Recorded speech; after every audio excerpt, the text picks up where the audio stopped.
High বন্ধুরা, আশা করি সবাই ভালো আছেন। আজকে আমি চলে আসলাম চুয়াডাঙ্গা জীবননগর।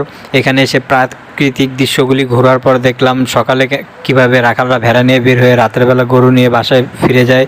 খেলাম ঘোল, ঘুরলাম ড্রাগন ফলের বাগান, তারপর পেঁপে ফলের বাগান, আরও ইত্যাদি কিছু ফলের বাগান দেখলাম। বাড়িঘরের নমুনাগুলি বেড়ালাম এক আলিশান বাড়িতে। তারপর কিছু মালামাল নিয়ে চলে গেলাম চিটাগং। আমরা এখন এই যে বাংলাদেশের এই প্রান্তে আছি, এটা হলো জীবননগর। এখান থেকে আমরা আসবো এই চট্টগ্রাম। এইখানে চট্টগ্রাম বন্দর, রাস্তা প্রায় 550 কিলোর আশেপাশে। চুয়াডাঙ্গা ফল আর সবজি উৎপাদনে বিশেষ সুখ্যাতি রয়েছে। চুয়াডাঙ্গা দেশে ভুট্টা চাষে জেলাটি দ্বিতীয়।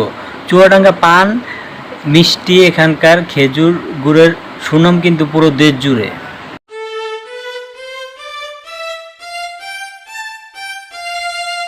এখানকার মানুষ কিন্তু প্রচুর পরিমাণ